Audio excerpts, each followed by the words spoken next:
Well, 90.9, the Bay's #1 hit music station. I'm super excited. We have pro boxer, Union City native, Jacob Noah Macalolooy. I said your last name correctly? Yep, Yes. that's right. You're getting ready to face Telemaco this Saturday, June 24th at the Cal Palace in the city. Super excited.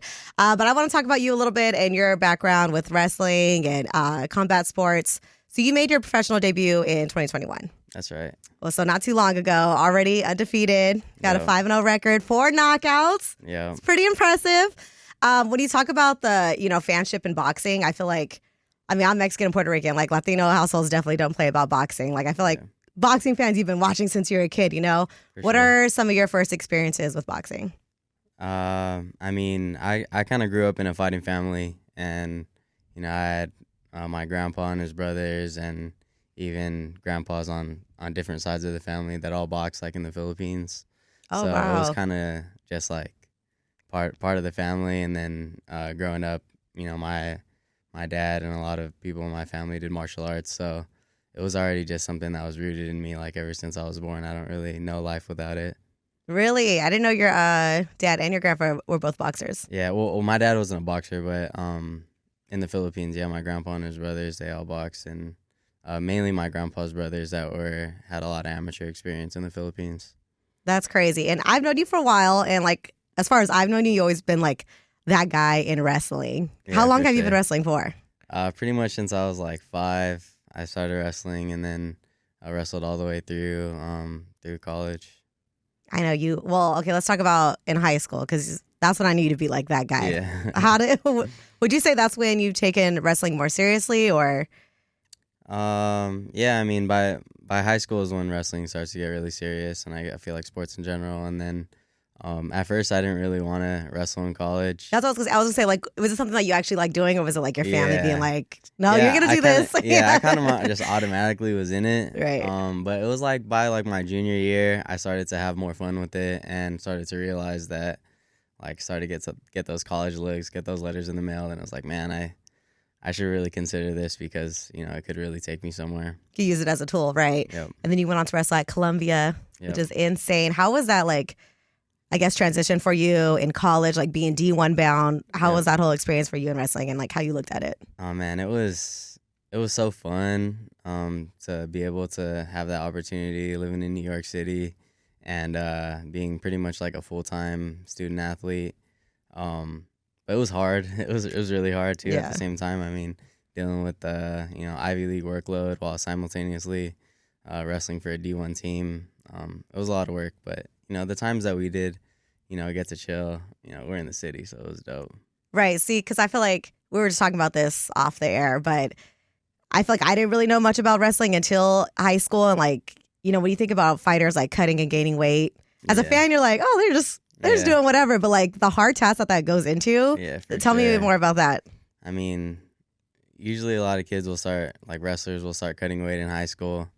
And, kids could be cutting, 10, 15 pounds. Even back in the day, they would cut even more. I know kids that be cutting closer to like 20 pounds. That's insane. It's really just dehydrating yourself to the max. And yeah, it's tough.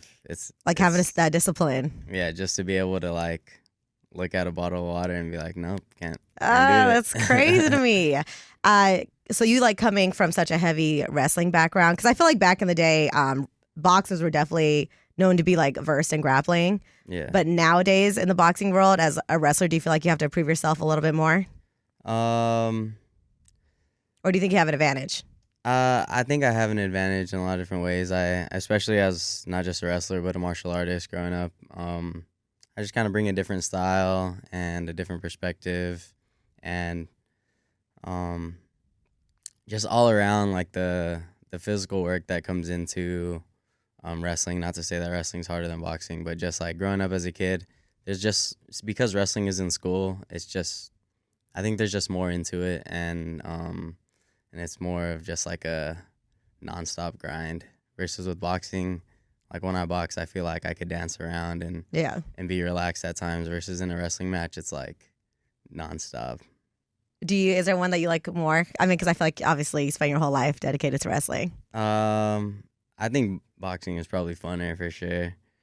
Just because wrestling is just like, when I think of wrestling, it's just like so hard. Yeah. But You're like, most of the time I was not having fun. You're like yeah, but all around, I mean, I love both, and I love, all types of martial arts. I think of, even though like wrestling and boxing are sports, I think of them as martial arts. Do you see yourself like in the future having, being in MMA and boxing? It's definitely possible. Yeah. Was Yeah. it like in the near future or? Probably not. I mean, I'm just gonna take this as far as I could take it. I also have like a contract with my management team that manages me for boxing. Oh, So wow.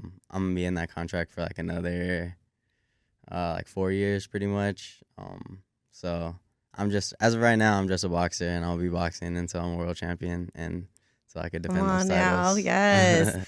And you're a Filipino. Yeah. I know you're also raised in Unity, which has a huge Filipino community. Yep. I feel like I look at athletes like Nonito Donaire, who's also from the Bay Area, and of course sure. Manny Pacquiao. What does it mean to you to represent Filipino culture in the boxing community? I mean, it's huge. I mean, after everything that Manny Pacquiao has done for the Philippines, and just for, being the fighting pride of the Philippines, and kind of, putting Filipinos on the map when it comes to boxing, I feel like automatically, if you're a Filipino boxer, you're automatically going to get those comparisons. And I mean, I'm grateful that he's kind of blazed the trail at this point, but I definitely will be able to blaze my own path, especially not just as a Filipino, but as a Filipino American.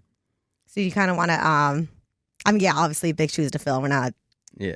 throwing shade at all, but do you kind of like not like the comparisons either? Because you're like, no, I'm Jacob Noah. Like, No, I don't mind them. I mean, it's never bad to be compared to a great. right. And, that's what he is. He's definitely, I would say he's in a lot of people's top fives. He's definitely in my top five. But it is different being, Filipino versus Filipino American, and he's really like a pure boxer, and I'm kind of coming out of this like former wrestler, former martial artist, and I kind of just bring a different style to the table. Yeah, when you go back and you talk about all he's done for the Philippines, I know you and your family have a big community in Union City as well. Do you guys For have a boxing area, right? Yeah, Or we gym? have a martial arts school. Yeah, it's called the Dragon's Den. When did that start? My dad started out the garage in 1997, so that's when I was like 2. And then I think by like 2002, 2003, we were able to move into like a full building, and now we have a huge facility. It's like over 5,000 square feet, full boxing ring, MMA cage, wrestling mats, everything. That's crazy. Do a lot of kids like go in and out of there too? Yeah, I mean, the majority of our members are kids. So, yeah, we teach Kaji Kembo, which is a traditional martial art with a, full black gi and gelt and belt system. But we have all types of classes: boxing, women's kickboxing, jiu-jitsu, fitness. That's so dope. And you were actually doing training before, also, right? There you were like teaching. Yeah. Ever since even as a kid, I was teaching classes. So yeah, a lot of people rooting for you. I was just saying, being from the Bay, I was looking at some of your sponsors, and it's so cool seeing like, I don't know, these brands that we kind of grew up with, like Sam's Yeah, brand. for Tell sure. me more about like being able to work with these brands, and which ones were you kind of most excited for? Yeah, I mean, since day one, yeah, Savs has been working with me. The people that run Savs are pretty much my family. I've known them since I was a little kid, and I was able to get Hieroglyphics as one of my sponsors since my first fight, and I was able to kind of get that connection through my uncle. And when I first got that sponsor, I was definitely super hyped about that one, because it's like everybody knows Hyro, and Right, to be able to legends. rock that Hyro logo on my shorts, it was just definitely special. And to be able to represent all these brands, I have a ton of sponsors, so I don't really want to name drop every single one, but it is just like a blessing, and I'm super grateful that they've been supporting me and they continue to support me, and I'll do my best to represent them well. Yeah, and we've talked about exactly, you've been doing this since you were a kid, but I guess coming out of college, was that when you kind of became more serious about boxing? Like, what was it for you where you're like, no, I'm doing this? Yeah, it was like around 2016 when I was watching the Olympics. I was like, it would be dope to make an Olympic run. And with wrestling, it was kind of just like, it was just kind of out of the picture for me, because, it's just really the best wrestlers in the world are the ones wrestling in the Olympics versus boxing is the best amateurs in the world. So you usually will see guys go through the Olympics and then they turn pro after that. So I felt like I had a serious chance to make the U.S. Olympic team for boxing, and I ended up making it pretty far. Barely missed the Olympic trials in a fight that I felt like I won, but with amateur boxing, you never know. So judges gave the decision to the guy in a close fight, and that pretty much ended my Olympic dream right there. But in the process, I was able to get picked up by a former Olympic coach he was the head coach of Team USA, and he's my pro coach now, Bashir Abdullah. Wow. And how's it been working with him? Oh man, it's the best. I mean, to really be able to work with somebody that's been in the game for so long, and he coached Andre Ward in his gold medal match. Oh, that's crazy. And he's coached a lot. Like, I mean, a lot of the best Americans that are pros now, they've been coached by him. So to be able to get that knowledge and that work, and I mean, he's really like family to me now too. Like whether I was boxing or not. So yeah, I'm blessed to have him. It was like someone with that experience, right? For sure. So you said that Olympic dream kind of like went away. I know you're like focused on your professional career, but is that something you would go back to? Like, how does that work?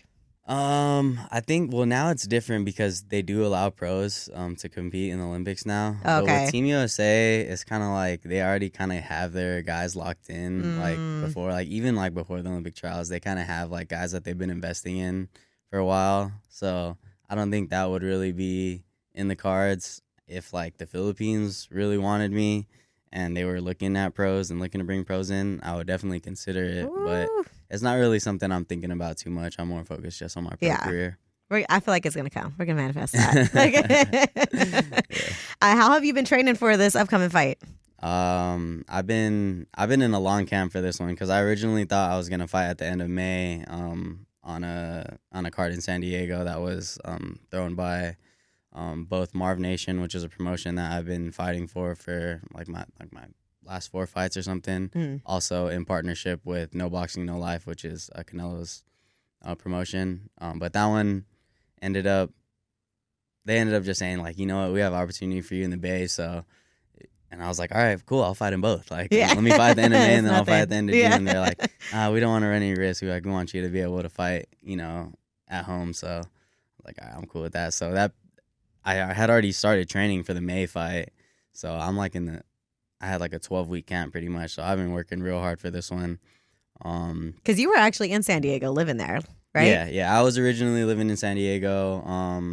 Was that fresh out of? Oh, okay. Yeah, so pretty much from 2018 to 2021, I was in San Diego. Then right before my baby was born, we moved back to the UN, and I've been living in the UN ever since. But I go down to San Diego all the time for usually summers, and anytime I have a fight coming up, I'll do fight camp in San Diego. So I literally just drove back in from San Diego today. Oh wow! Yeah, is the boxing community like really huge out there? In San Diego, yeah, it's definitely, I would say, bigger than in the Bay. But in LA, it's huge too. So we'll move up. We'll like drive up to LA a lot and spar at gyms in LA. It's super popping in LA. But there's definitely a big boxing community in San Diego as well. And this one's like your homecoming then. For sure, yeah. Is this your first fight out here? It's my first pro fight, yeah. Wow. First pro fight in the Bay, so it's definitely my homecoming. Would you say, like, how much has the boxing community or, world advanced in the Bay Area? Like, is it something that's on up and coming, or how do you see it? I think it's definitely slower. I don't think there's, like, a huge, like, pro boxing community in the Bay. I think overall boxing is growing in the Bay, but I wouldn't really say that the Bay is really on the map in regards to boxing. Is that something you want to change? Yeah, definitely. I mean, Andre Ward was definitely a huge, was definitely a huge figure for the Bay, but I feel like just one guy is not enough. So I can definitely put a lot of work in, but it really takes a whole community, and it takes several guys. It's gonna happen. We're gonna be watching your documentary next. Yep. Well, I'm really excited for you. What message do you have for everyone outside of the Bay Area who hasn't heard of your name yet? Everybody outside the Bay, or even in the Bay that hasn't heard of me, I'm a real exciting fighter. Out of all 5 of my fights, they've been super exciting fights. pretty much all finishes except one. But in that my one fight that I didn't get to finish, I did knock him down right at the end, but pretty much ran out of time. It was only 4 rounds. But I bring a different style, and I'm just super exciting. Kind of, give that Bruce Lee look sometimes, and I'm able to, just be entertaining. At the end of the day, boxing is entertainment. So that's definitely something you see every time I step in the ring. Yeah, you're clearly not a fan of the judges doing their job. How do we see the fight ending this Saturday? I'm looking to see a finish either in the 5th or 6th round. I say the 5th or 6th round because I still haven't seen the 5th round. My last couple of fights were scheduled for 6 rounds, but I stopped the guys in the 2nd and 4th round in my last 2 fights. So I'm hoping to get that experience of the 5th and 6th round because I think my next fight is going to be scheduled for 8. So I would love to see those later rounds and get the finish in the end and give my fans a show. And it's ending in a KO? Yep, that's right. Let's go. All right. Well, it's going down this Saturday at the Cal Palace. You need to get your tickets there. Yeah, I think you should be able to, as long as they don't sell out. But my people pretty much are getting their tickets directly from me, and then you can also get tickets online at westside-promotions.com. There you go. And where could everyone follow you, find you, be updated on your next fight? Yeah, mainly I'm just on Instagram. It's jnm.fights. And yeah, that's pretty much it. There you go. Follow him. Next Pacquiao right here. Let's go.